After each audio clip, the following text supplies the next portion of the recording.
नमस्कार, स्वागत है आपका जनता टीवी में। मैं हूं आपके साथ सचिन चौहान। आज बात होगी धामी का शांति अभियान।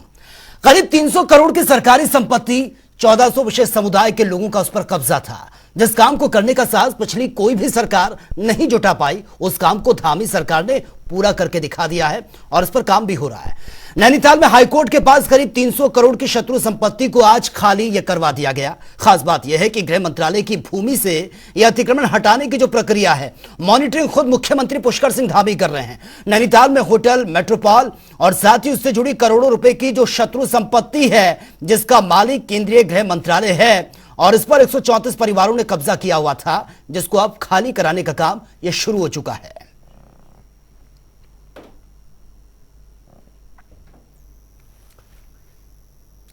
तो देखिए, जिस तरह से लगातार सवाल उठ रहे थे कि सबसे ज्यादा अतिक्रमण जो है वो उत्तराखंड में है, बहुत से ऐसे जो कंस्ट्रक्शंस के काम हैं वो उत्तराखंड में ये हो रहे हैं जो पूरी तरह से इलीगल हैं।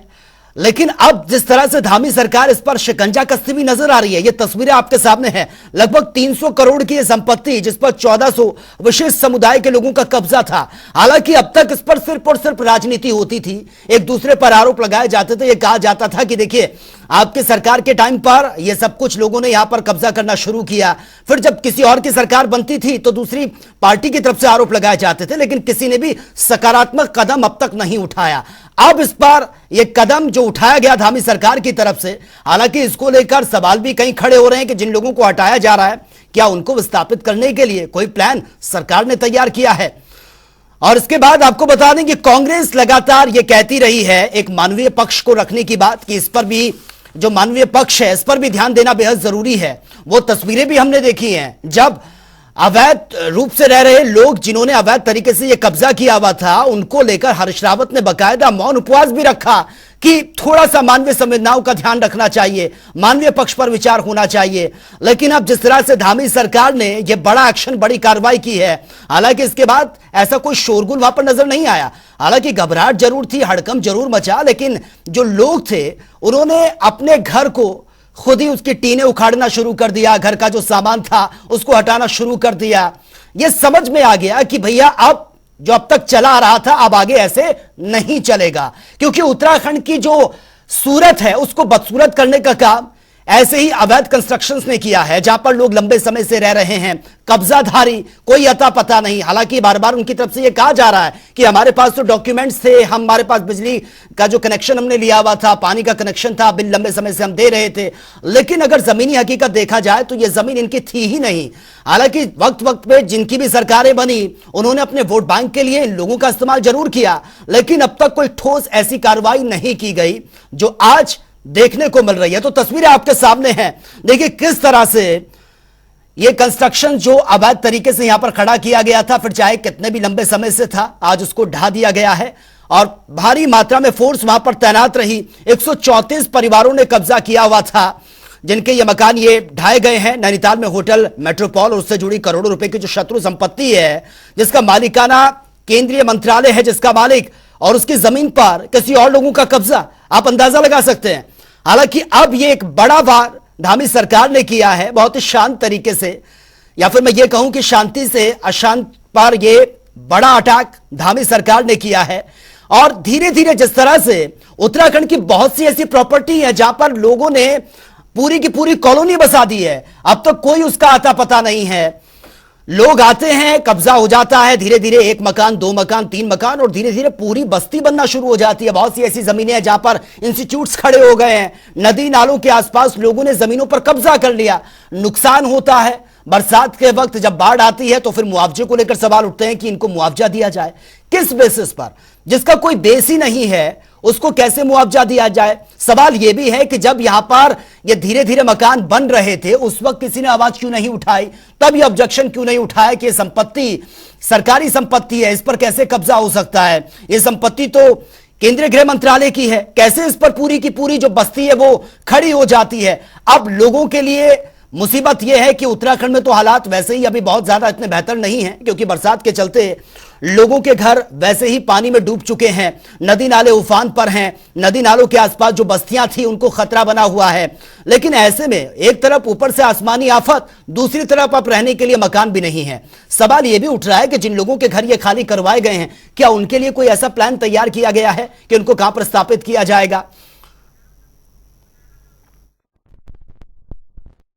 कि लोग जो हैं वो अब परेशान तो जरूर हैं, लेकिन जिस तरह से लीगल तरीके से ये कंस्ट्रक्शंस तैयार किया गया, पूरी की पूरी बस्ती, पूरी की पूरी कॉलोनी यहां पर बसा दी गई, तो करीब 300 करोड़ की सरकारी संपत्ति है जिस पर 1400 विशेष समुदाय के लोगों का कब्जा था।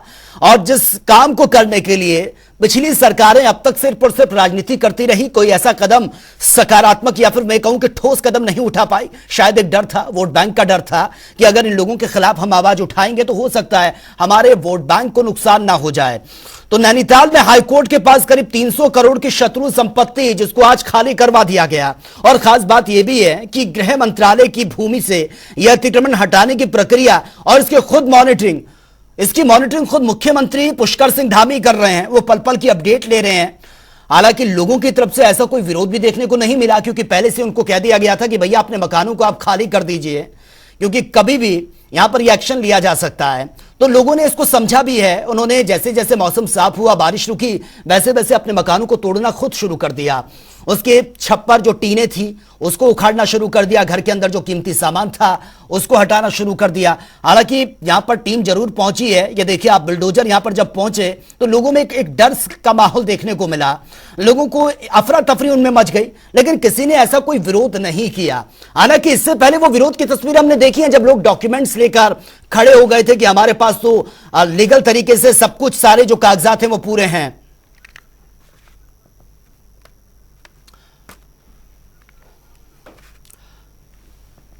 तो इसी मुद्दे पर आज विस्तार से हम चर्चा भी करेंगे। कुछ खास मेहमान हमारे साथ बने हुए हैं, उनसे इंट्रोड्यूस आपका करवा देता हूं। हमारे साथ दिनेश कुंजवाल हैं, कांग्रेस स्पोक्स पर्सन है। सर स्वागत है आपका जनता टीवी में। शांत प्रकाश जाटव हैं, बीजेपी से हमारे साथ जुड़े हैं। सर आपका भी स्वागत है जनता टीवी में। सबसे पहले शुरुआत शांत प्रकाश जी मैं आपसे करना चाहूंगा। हालांकि सवाल यही उठ रहा है कि 300 करोड़ की सरकारी संपत्ति जिस पर अब तक कब्जाधारी कब्जा करके बैठे हुए थे, टाइम बहुत लगा, लेकिन सही समय पर सही एक्शन जो धामी सरकार ले रही है, इसके लिए काफी उनका लोग सपोर्ट भी कर रहे हैं, विरोध भी कर रहे हैं। लेकिन अब जिस तरह से यह कार्रवाई हो रही है, सवाल यह भी उठ रहा है कि जिन लोगों को वहां से हटाया जा रहा है, क्या उसके लिए कोई ऑप्शन तैयार किया है कि अगर उन लोगों को इस बरसात के मौसम में हटाया जा रहा है तो कहां उनको शिफ्ट किया जाएगा? देखिए, जो वहां पर जो संपत्ति है, जिसका मैं समझता हूँ कि जिसको लोगों ने इस्तेमाल कर रहे थे काफी वर्षों से जी, तो ये किस सूरत हाल में ये जो है उनके कब्जे में आई और क्या वो सरकार के द्वारा बेची गई थी? सरकार के द्वारा तो वो बेची नहीं गई थी, वो अवैध रूप से ही बने हुए निर्माण थे। तो जाहिर सी बात है, जब अवैध रूप से बने हुए निर्माण थे तो सरकार की जवाबदेही किसी सूरत में ये नहीं होती है कि जो है उसके एवज में कोई भूमि उनको दी जाए। जो भी नियामक है उसको उसका पालन किया जा रहा होगा। कहीं पर भी आपका अवैध निर्माण भी है और अगर वो बेघर हैं तो उन लोगों को कहीं मुफ्त जगह भी दी जा रही होगी। मगर ये नियम है कि वो क्या नियम है, वो उन्होंने क्या फॉलो किया, वो मुझे जानकारी नहीं है। मगर चूंकि आप शत्रु संपत्ति, मेरे ख्याल में कि जो लोग भारत से चले गए पाकिस्तान, शायद उन लोगों की जगह है वो, और वो जगह दूसरे लोगों ने उसको एक्वायर कर लिया बगैर सरकार की रजामंदी से, या जो सरकारें रहीं वो विभाग के कर्मचारियों की मिली भगत से, तो उसका खामियाजा तो उन लोगों को भुगतना पड़ा। या यूं समझने की उस जगह को उन लोगों ने बगैर किसी जो प्रक्रिया के वो एंजॉय किया, सरकार अपनी जगह वापस ले रही है। ठीक है शांत प्रकाश जी, लेकिन इसमें बहुत ज्यादा एंगल जुड़े हुए हैं कि लोग वो लंबे समय से रह रहे थे, बिजली के कनेक्शन थे उनके पास, पानी का बिल वो दे रहे थे, सारी फैसिलिटीज उनको थी, डॉक्यूमेंट्स लेकर भी वो खड़े हुए हैं कि देखिए हम तो लंबे समय से रह रहे हैं। आपके पास मैं आऊंगा, कांग्रेस नेता भी इस वक्त हमारे साथ बने हुए हैं। दिनेश कुंजवाल जी, सवाल सर मेरा आपसे यही है कि मानवीय पक्ष की बात लगातार कांग्रेस करती आई, जब जब ये मुद्दा उठा कि भैया जो इलीगल तरीके से रह रहे हैं, जिन्होंने सरकार की संपत्ति पर, शत्रु संपत्ति पर कब्जा किया हुआ है, उनको हटाया जाए, तो कांग्रेस ने अपना एक सॉफ्ट कॉर्नर दिखाया कि देखिए मानवीय पक्ष पर भी विचार विमर्श किया जाए कि ये लोग कहां जाएंगे। हमने देखा हरीश रावत ने भी उपवास किया इसको लेकर। लेकिन अब जिस तरह से धामी सरकार एक्शन लेती हुई नजर आ रही है, कांग्रेस का क्या नजरिया है इसको लेकर कि अब वक्त वाकई एक सही स्टेप है धामी सरकार का, या फिर इसमें भी कोई खामी आपको नजर आ रही है? नमस्कार पहले तो आपको सबको लोगों को मैं ये कहना चाह रहा था कि अगर इस देश के नागरिक कहीं पर रह रहे हैं जी, और वो शत्रु संपत्ति का मामला तो अब आया, वो 1947 में वो लोग जो महमूदाबाद, राजा महमूदाबाद से बाहर चले गए, पाकिस्तान चले गए, 75 साल के बाद सरकार जागी है। 75 साल तक कई पीढ़ियां वहाँ रही होंगी, उनकी यादें होंगी, बच्चों के बचपन की यादें होंगी, तमाम चीजें हैं, मानवीय पहलू तो जुड़ा ही है। मैं तो ये कहना चाहता हूँ कि अगर ये लोग अवैध हैं जी, तो फिर इनके वोट से चुनी हुई सरकारें भी अवैध हैं, तो उन्हें भी कोई सत्ता में रहने का हक नहीं है सरकारों को। और मैं तो स्पष्ट रूप से कहना चाहता हूँ, मानवीय पहलू अगर नहीं होगा और हम लोग अगर लोक कल्याणकारी शासन की बात नहीं करेंगे, और अगर हम गरीब, दलित, पिछड़े और जो वंचित लोग हैं, दिनेश जी, लेकिन सवाल ये भी है ना कि मानवीय पक्ष के आधार पर हम गलती पे गलती तो नहीं कर सकते।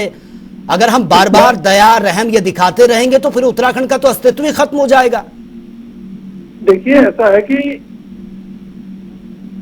एक तो होता है कि हम जेट में बैठ के अपनी स्पीड से आगे बढ़ जाएं, दूसरा होता है कि हम कारवां के साथ चलें, सबको साथ लेके चलें। और अगर कारवां की स्पीड में ये होता है कि जो सबसे कमजोर गाड़ी होती है, सबसे कमजोर ऊंट होता है, उसको देखना पड़ता है कि उसकी स्पीड क्या है, बहुत अंतर तो नहीं होगा आगे हम में और उसमें, ये देखना पड़ता है। तो मेरा निवेदन ये है, सरकारों से भी मेरा निवेदन यही है, और सभी लोगों से आप लोकप्रिय टीवी के माध्यम से मैं यही कहना चाहता हूँ कि हम लोकतंत्र जो है वो कारवां की स्पीड से चलना चाहिए, और उसमें जो है हर छोटे बड़े का ख्याल रखा जाना चाहिए, और मानवीय पक्ष बहुत महत्वपूर्ण होता है। ठीक है, लक्ष्मी सिंह बिष्ट भी हमारे साथ बनी है, वरिष्ठ पत्रकार हैं। लक्ष्मी सिंह जी, जिस तरह से अब ये कार्रवाई हो रही है, धामी सरकार एक्शन मोड में है, और बार बार यही कहा जा रहा है कि जो काम पिछली सरकारों ने नहीं किया वो अब धामी सरकार ने करके दिखा दिया है। आपका पर्सपेक्टिव क्या कहता है कि वाकई अब ये राइट टाइम पे एक सही कदम सरकार उठा रही है, या फिर बहुत जल्दबाजी ये हो रहा है कि चीजों का ख्याल नहीं रखा गया और तोड़फोड़ शुरू कर दी गई?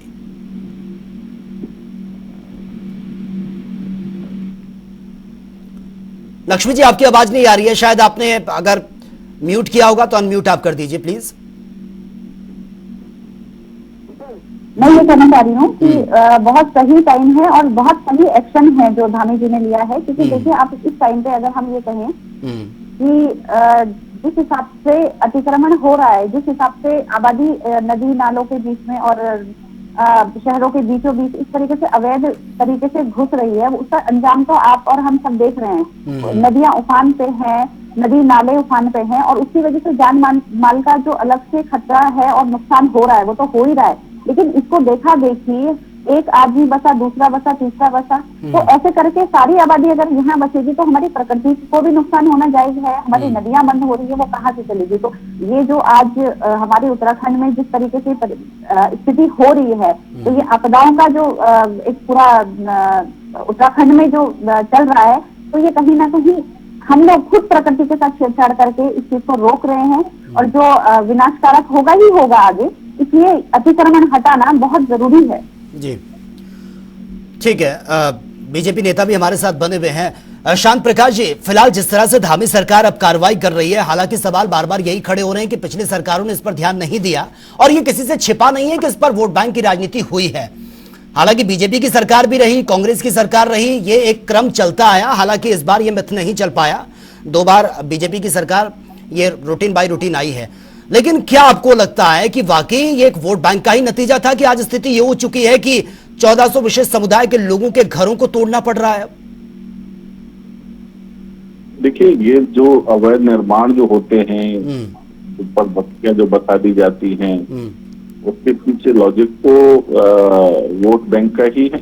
इंदिरा जी ने 72 में आसाम में कहा था अली लाएंगे, कुली लाएंगे, सरकार यही बनाएंगे। अली जो है बांग्लादेश से लाएंगे और कुली जो है वो बिहार से लाएंगे। तो ये तो नारा कांग्रेस का है, और बेसिकली इनका जो मकसद भी यही रहा है कि अवैध रूप से लोगों को वहां पर बसाओ और उसके फिर वोट का लाभ लो। मगर जिस तरीके से वहां हम देख रहे हैं कि शत्रु संपत्ति का जिस तरीके से उस पर जो अवैध रूप से कब्जा हुआ, जी जी, तो ब्यूरोक्रेट जो है वो जाहिर सी बात है कि वहाँ की जो सरकारें रही उनकी मिली भगत से ही सब कुछ हुआ होगा। और चूंकि इस तरीके से अवैध रूप से अभी हमारी बहन जो है वरिष्ठ पत्रकार वो कह रही है कि तमाम जगहों पर अवैध कब्जे हो रहे हैं, नदियों के ऊपर अवैध कब्जे हो रहे हैं, तो ये तो एक मानसिकता रहती है कि कहीं भी अगर ब्यूरोक्रेट्स के साथ में मिलकर के अवैध रूप से निर्माण कर लिए जाते हैं और फिर वो खामियाजा भुगतना पड़ता लोगों को। तमाम जगह पर नक्शे के विपरीत काम मकान बनाए जाते हैं और छोटा एक औपचारिक नोटिस भेज करके काम पूरा हो जाता है, दूसरे लोग उसको खरीदते हैं और फिर बाद में बुलडोजर वहां जाता है और वो अवैध निर्माणों को तोड़ता है। तो ये भी जो शत्रु संपत्ति जो है ये भी उसी का परिणाम है कि जिस वक्त उसको रोकना चाहिए था वहां के अधिकारियों को, उन्होंने उसको रोका नहीं। स्वाभाविक बात है वहाँ के लोकल लीडर्स के दबाव में उनके साथ मिली मदद करके आज वही जनता जो है उसको परेशानी देखनी पड़ रही है। मैं समझता हूँ कि ये एक मिसाल भी है। आप ये मान करके ना चले कि आज मैंने ये मकान अवैध रूप से बना लिया है तो आने वाली कोई सरकार जो है वो अपनी पावर इस्तेमाल करके वो अवैध शब्द को जो है वो खत्म नहीं कर, वो हो सकता है कि कोई ना कोई सरकार आएगी और उसके ऊपर ठोस निर्णय लेगी तो बिल्कुल बिल्कुल गलत किया है तो अंजाम भुगतना ही होगा, भले ही चाहे थोड़ा वक्त लगे। ये बहुत सही बात आपने कही है। दिनेश कुंजवाल जी, शांत प्रकाश जी कह रहे हैं कि भैया ये तो नारा रहा है कांग्रेस का और शायद उन्हीं की देन है कि आज जिस तरह से लोग यहाँ पर आकर बस रहे हैं और अब धामी सरकार ने यह स्टेप उठाया है। कांग्रेस का नारा तो ये रहा है कि हमें जो है सूचना का अधिकार देना है, शिक्षा का अधिकार देना है, काम का अधिकार देना है, ये भी कांग्रेस के नारे रहे हैं। तो आज यही नारा क्यों याद आ रहा है? आजादी भी कांग्रेस की देन है, ये नारा क्यों याद आ रहा है? मैं ये कहना चाह रहा हूँ, चलिए इन भाई बातें थोड़ा सा हटके हो जा रही हैं। मैं कहना चाह रहा हूँ कि जो बड़े बड़े कॉलोनाइजर्स हैं, बड़े बड़े जो मल्टीप्लेक्स बन रहे हैं, उसमें जो है जैसा हमारे साथी पैनलिस्ट ने किया, मैं उनकी बात का सम्मान करता हूँ। उन्होंने कहा कि बिना नक्शे के जो है मकान बन जाते हैं। ठीक बात, अच्छी बात है। बिना नक्शा कुछ और होता है, बनता कुछ और है, पार्किंग कहीं होती नहीं है, बेसमेंट सारे गिर गए हैं।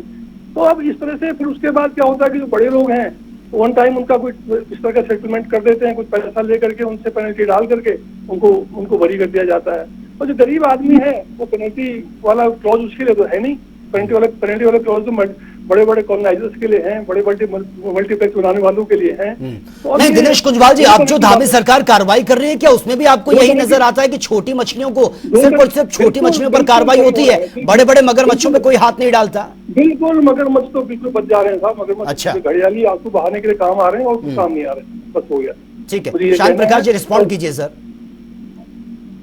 देखिए, ठीक है, दिनेश जी ने एक बात में तो वो बात मानी कि भाई जिस प्रकार जो अवैध निर्माण हो रहे हैं, मगर ये परंपरा जो है जाहिर सी बात है जो सरकार सत्ताधारी होती है उनके द्वारा ही इसको संरक्षण मिलता है और इस संरक्षण के कारण ही ये सब चीजें स्टैब्लिश हो पाती हैं। और हम देख भी रहे हैं कि ज्यादातर समय जो है हमारी कांग्रेस सरकार का रहा है और वो उन्होंने कभी किसी इस प्रकार के कोई प्रयास नहीं किए कि इस प्रकार की चीजों को रोका जाए।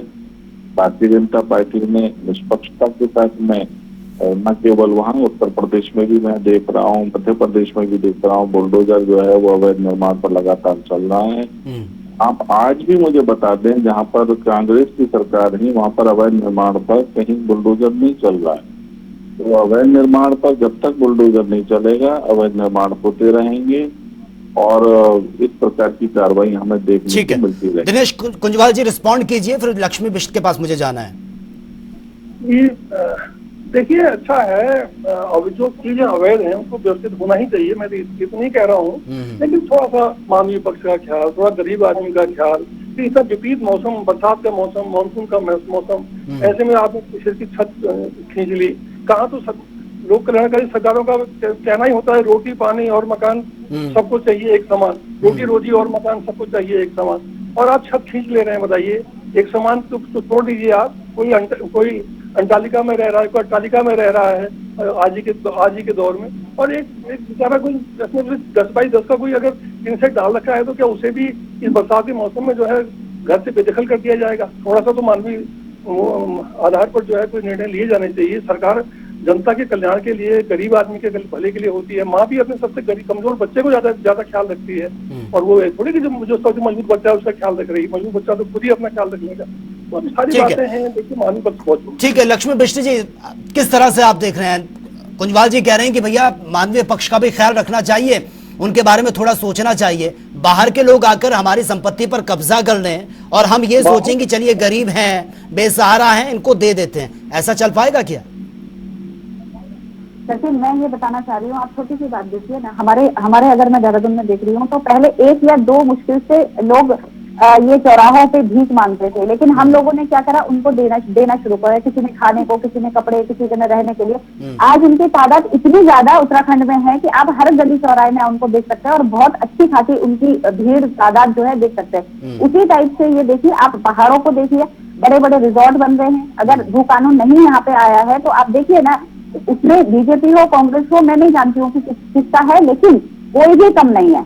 हर आदमी आज पहाड़ों पे मतलब सरकारी भूमि पे, आदि वो अगर उसकी खरीदी है, आदि सरकारी भूमि पे उन्होंने अपने बड़े बड़े रिजॉर्ट खड़े करे हैं। उसके बाद नदी नालों पे अगर हम लोग बिना शय के, ये चीजें नहीं हो सकती। अगर बड़े इसमें लीडरशिप नहीं हो, वोट बैंक की राजनीति भी इसमें निश्चित तौर पे हो रही है। और उनके पास, और देखिए उनके पास वोटर आईडी, लाइट, बिजली, पानी, ये सारी चीजें होगी, लेकिन उनको जब बिल्कुल तो देखा है हम लोग पूरे डॉक्यूमेंट्स के साथ खड़े हुए हैं, पूरे डॉक्यूमेंट्स उनके पास से डॉक्यूमेंट्स। हाँ, तो ये कहाँ, ये राजनीतिक पार्टियां ये चीज डिसाइड करें कि ये चीजें कहाँ से आई। तो ये वोट बैंक का अगर खेल नहीं है तो किसका है?